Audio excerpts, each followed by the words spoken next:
Hey everybody, what is going on? It is DJ, and today I'm going to be posting the video, or at least attempting again to post the new 2.0 Demon Hunter, the final Demon Hunter set that I'm going to be doing until new things come out. Now, I did say and attempt to put the new Demon Hunter on YouTube yesterday, and it was fighting me. I don't know why, but I figured, well, it was a 14-minute video. Let's narrow it down to about 5 to 7 this time and see if maybe something happens. But here we go. So we're going to do the normal breakthrough. Yesterday I did go in a little bit in depth of why I chose certain things, but I guess maybe YouTube just didn't like that. So I don't know. But here we go. So some of the things are similar to the first Demon Hunter. Like in terms of like how the set is set up and everything like that, certain cube powers, all that fun stuff. So quickly, I would just like to point out that I myself do not go by how big your damage number is. I could give two craps about how big the damage number is. It's all about the attack speed, which really you can't really bring that up a whole lot, but it's all about critical hit chance, your cooldown, all that fun stuff. I don't care about how much damage it does because it doesn't honestly matter. It's just meant there to look different. So the weapon is going to also show you that it's not like a super high weapon because there's some dexterity in it, as well as I did put a thing of cooldown in there, and I think I put a resource in there too, if I'm not mistaken. I don't even remember. I think I did. It looks like I did. But I'm just letting you guys know right now, it's the damage is not meant to have high damage. So if you don't like damage that actually isn't inflated and things like that, then just skip to the end because you don't need to see this. But for those of you that just want the set, whether it's the looks, the Hazzardous, whatever it may be, we're going to break this baby down. So we do have the Shadow's Mantle set. Now we do have 3 pieces, but in the cube we do have the Ring of Royal Grandeur, or Grandeur, however you would like to say it. That way it gives us the Shadow Power, Last Forever, and Every Ruin. So that you get, you know, the crazy cool looking different dual type wings, and you also get all of the ruins, which is, you know, it's something, it's a plus that you can have. So we do have the Hot Pursuit passive. I'm not going to go in details of like all the dexterity and things like that, because you can kind of see that. The shoulders, I'm going to save those for last, because those took me forever to find. Like I was on a hunt for 2 weeks, I think, trying to get those, and it was driving me insane. Like to the point where I didn't want to even create the character again. I just wanted to leave it.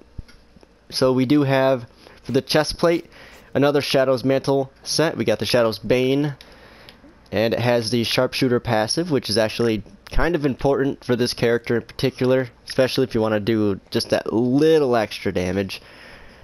And then the helmet. Now the helmet does have that gem in it from the Diablo, gosh, the 20th anniversary from forever ago now, it seems like.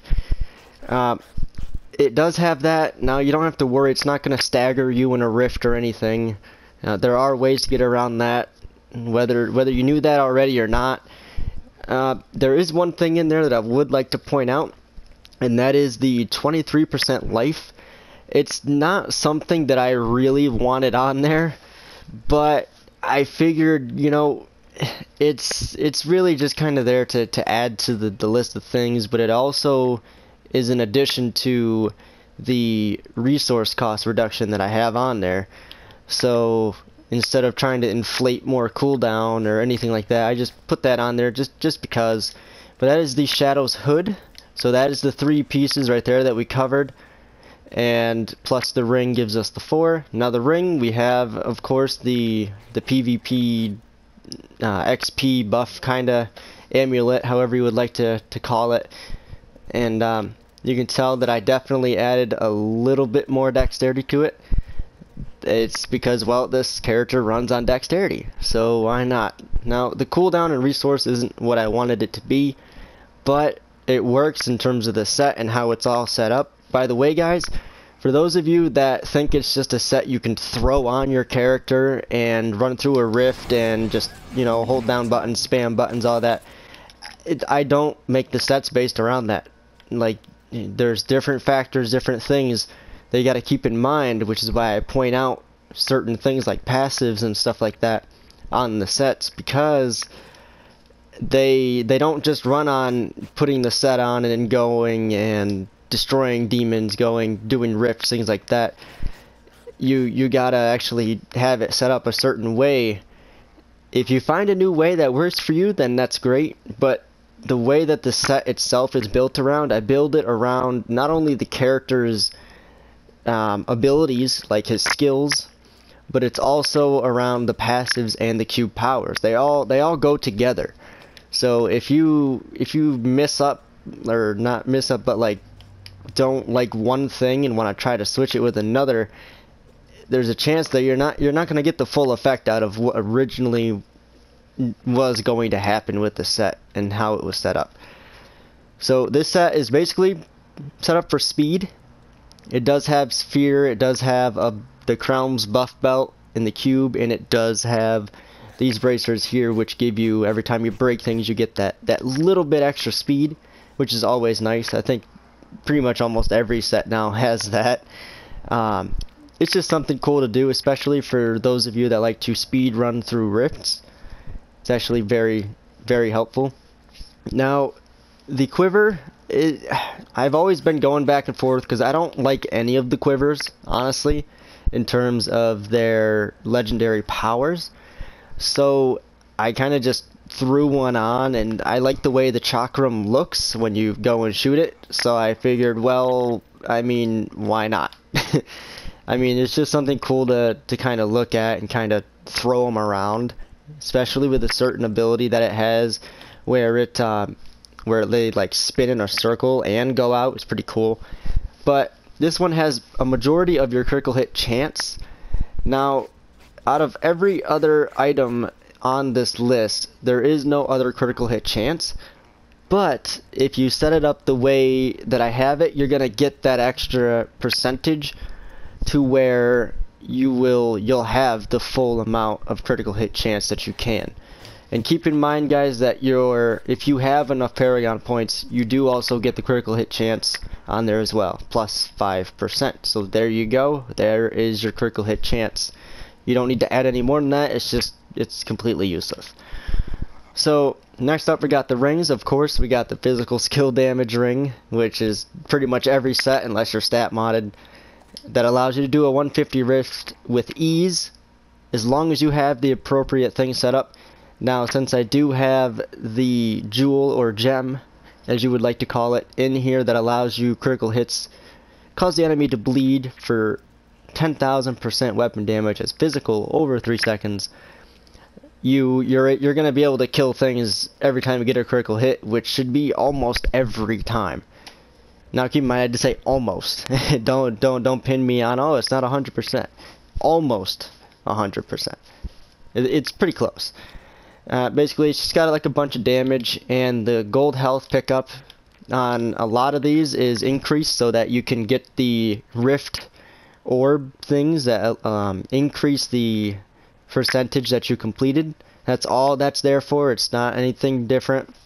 Nothing honestly new about that. I mean, unless you really are desperate in need of gold. If you need gold, let me know. I will just drop you some items that you can go sell, and you'll get some gold. I did it to a couple people actually last week, and they were astonished at how much gold they have. You just got to be careful with how much you do get, because there's a point where it goes negative, and that's not fun. So the next up, we do have the increased movement speed after you pick up gold, and that's just in the gem itself. It's actually pretty good, especially if you're going for that speed. Now, the main thing about this, though, is, as you can see on the bottom here, it does give you that 100% increased movement speed after fearing an enemy, which is kind of a big deal, especially with some of the items where it's chance to fear, chance to fear. It all adds up, and as long as you fear them, it's, you know, you don't even have to, even though you one hit some enemies, there is a chance that you'll still gain it anyways, so you don't have to worry about that. So just to keep that in mind, you don't have to dumb the set down to 2-hit things. It'll work regardless. It's just every now and then, if one kill will give you fear, one won't. It's kind of luck of the draw in that sense. And this one has the archery passive, so you do not need to have that equipped in your passives. I'm not sure if it actually 100% stacks up, but I've never seen a passive stack up more than once, so I honestly, in my opinion, wouldn't try it, just in case. So, next up, we do have the Marauders. Now, I have 2 pieces of Marauders on here, and that is because it gives you all of the companions. Not just the chest piece that gives you the 3 wolves, but it gives you all of the companions. And something that's unique is, since the Demon Hunter doesn't have a whole lot of physical skills, the secondary, or however you want to call it, ability for this, like the passive ability for each of the companions, is they do physical skill damage based on your weapon. And if you have all your companions out, they do, I mean, they're gonna clear it out, especially if you miss an enemy or you can't kill it. They're definitely gonna clear it out thanks to the physical skill damage ring. So it's kind of a big deal to have them, but you don't, it's not necessary. It's just something I've always found that it's just unique and helps in many ways. Especially since you get, you know, I mean, if you're in your own game and you get lonely, you know, you got your little pets that follow you around. It's pretty cool. Besides that little spider, that I don't know how I like that. It's a little creepy. But this one also has the awareness passive on it, so you do not need to put that on. Next up, we have the Marauders pants, and basically it's the same setup, so there's nothing really changed here. It's basically only here to give you the companions and of course cooldown resource, all that fun stuff. The belt, I used to have it in the old set. It used to be the Chrome's buff belt, but I changed it because I thought, well, I mean, it kind of throws it off, because the buff belt is a 2-piece set item. Like, it goes with the belt and there's a shoulders piece, and since the shoulders weren't used, why kind of have a 1-piece set just kind of laying there for just speed? So if you just put that in the cube and put a regular legendary in its place, it kind of looks a little bit neater, in my opinion. I could be going crazy. I think I might have been there a little bit already, but it just kind of it threw me off, and it's been bothering me. So every set is not gonna have that unless it has the bracers to follow it. So just to keep that in mind for you guys for the future final sets that I do, chances are the Crown buff belt is going to be in the cube, not on the actual character. There may be a few exceptions, but until then, that's kind of what I'm sticking with. But this one basically just gives you more physical damage from your weapon, and, well, I mean, physical damage is basically what you're going to need to get through that as quick as possible in terms of greater rifts. So that is why that is there. But this one has 2 passive abilities, the Custom Engineering and the Blood Vengeance. So you do not need those in the cube at all. So, or not in the cube, but in your passive slots 1 through 4. So I wouldn't worry about any of those.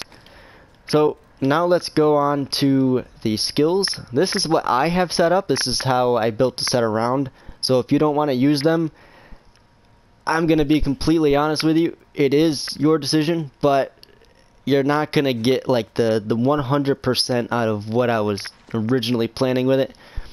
So I'm going to take a few seconds through here to kind of let you guys copy them down. I know some of you like to look at the screen and do it, or, you know, if I'm in game and you like to see the character. So I'll give you a couple seconds. So we got Smokescreen and the Displacement Ruin, which basically just gives you that another 100% movement speed, which is ridiculous. The Caltrops. Now this is on here basically only to do the physical damage. That's really all it's there for. And I mean, when you're moving, it doesn't stop you, even though when you do it by itself, it does give you a little pause here and there. So you don't have to worry about that. The next one, of course, is the companion. And I use the wolf companion because it increases your damage, especially for your allies, those of you that aren't fortunate enough to have a set that's going crazy in terms of damage or stats. It gives you that 15% bonus damage. So if you just keep holding that down, basically you just got 15% the whole time. So it's actually pretty cool, not only for you, but for your friends in game. Next up we have preparation. Now you're probably wondering, why in the heck do I even have this on here? It's kind of not super important, but for the skills that actually use your discipline, it does drain and it does kind of suck, especially when you want to channel some skills. So if you just push this button, it basically refills whatever you lost by 20 points, and it just keeps it up there instead of adding more resource cost reduction to the character. So it's just something kind of unique to do, so you don't have to add a bunch of resource that's not needed. And the next thing is the shadow power, of course, due to the Shadow's Mantle set. And we're using the shadow glide to give us that extra 30% increased movement speed when it's active, which unfortunately you do have to keep clicking on. I don't like how it says in the description how it's always active and you get all the ruins, but I mean, you shouldn't have to keep tapping it. I don't know. Maybe that's just me. And then of course we have strafe. Now I know a lot of people like to use Volt. That is perfectly okay. It's just Volt does limit the ability to use other skills, which in my opinion is not all that wonderful. But with strafe, you use the drifting shadow ruin and you get another 100% increased movement speed while strafing. So it's just that kind of extra speed again, but you can use all your other skills in the process.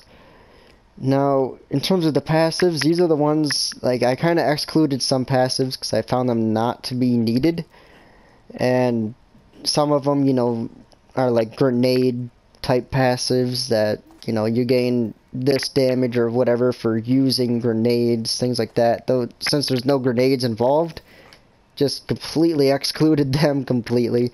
So the first one, we got Leech for your increased life. We got Steady Aim, and basically, I mean, if there's no enemies within 10 yards, well, if you are constantly holding down the buttons in a rift or something, chances are you're gonna kill pretty much everything, so you're gonna have increased damage already. Or you can just have it for sitting in town and just looking pretty much, you know, like a badass. I mean, you can do that too. The next one is Single Out. Gain 25% increased critical hit chance against enemies who are more than 20 yards away. So that kind of goes along with the Steady Aim, where it just gives you that chance to kill the enemies that are far away as well, so that you can just keep having that 20% increased damage buff. And then next up we have Tactical Advantage, which I really use mainly for the smoke screen, because it increases your movement speed again. So it's kind of like one of those, everything combines together, if you've noticed. Like, I have it all set up to where everything kind of matches together, and it's all speed. So next up we got the cube. Real quick, we got, I honestly don't even know how to say it, Vala's Bequest. I almost called it Van Hallis for a second there. Strafe Projectiles Pierce, which is actually pretty cool. It's, you know, I mean, we're using strafe, so why not? The Crown's Buff Belt, of course, for the increased run speed. And the Royal Ring of Grandeur, or Ring of Royal Grandeur, to allow you to have the set bonus for Shadow's Mantle. And then, of course, your Paragon points if you have them. I don't put any in Vitality, because if you kill things quickly and, you know, you have just enough health to where you have, like, you know, you have to get hit pretty hard, then there's really no point. So I just put it all in Dexterity, but it's completely a personal preference. So yeah, guys, that is the breakdown. I know it's a lot of talking, and I know, especially me, I don't like to hear my own voice, so I can only imagine. But for those of you that would like the Final Hunter, or rather Demon Hunter set, PSN will be down in the description. For those of you on Xbox, I will be getting it on Xbox soon. I don't know when, and like, because I gotta get a 360 as well, and then I gotta transfer over my finalized characters over to it, and so on and so forth. But for those of you on PlayStation for now, if you don't have me already, my name will be in the description. It's pretty simple. There is a -2 one on PlayStation. Don't add that one. That one is my spare for Diablo armor parts, so don't follow that one. I get a lot of people that do that. That one is, I don't want to say off limits, but I'm not going to add you. So don't do it. Just add the one without the numbers at the end. And I will get back to you as soon as I can. I will either come in the game and drop it really quick, or I will send it in the mailbox. So anyways, guys, thank you for watching, and until next time, peace out.